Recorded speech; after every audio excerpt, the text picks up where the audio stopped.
40 exclusive, the unofficial start to one of the hottest congressional races in the entire country. In fact, Congressman Ami Bera and challenger Doug Ose are sounding off about the wait time scandal at VA hospitals. The district House seat is considered one of the most vulnerable in the country, as I mentioned, and it's right now held by Democrat Ami Bera. Also, Republican and former Congressman Doug Ose wants to replace him. So this is what's happening here. Fox 40 pinned both of those candidates on the problems and potential solutions for the dangerous and deadly wait times at VA hospitals all across the country.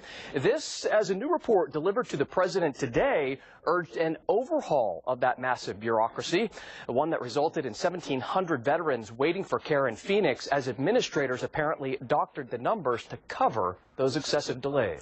Sunseri Tonsil talked with Congressman Ami Bera about legislation he introduced this week to help address the wait times and why Republican challenger Doug Ose doesn't believe it gets to the root of the problem.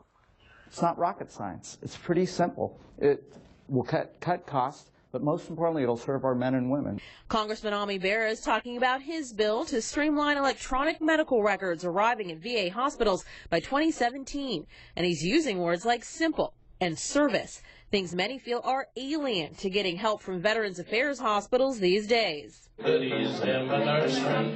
Many former warriors have turned to their own nonprofit efforts like this Forgotten Warrior fundraiser to help connect past service members with the help they need. My personal opinion is hire only veterans to work in the VA and we won't have the problems we have now.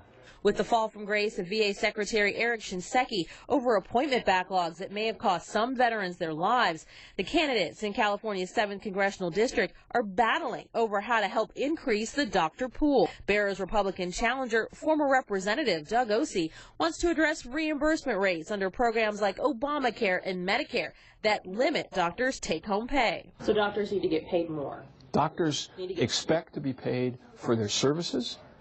And right now we're on a path where they're paid an ever-decreasing amount under the government programs they participate in.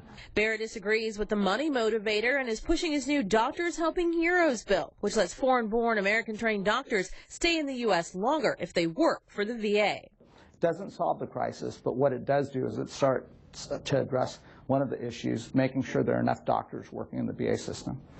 Due to a backlog of bills at the government publishing office, Bera's latest bill has yet to be posted online. So Ose didn't want to comment on what he hasn't seen, but neither candidate held back on the other issues grabbing headlines lately. The IRS is the most intrusive agency the government has. I don't think this is an impeachable offense. From the IRS scandal to the crisis in Iraq, coming up at 10:30, where the candidates stand and the consensus you may not see coming.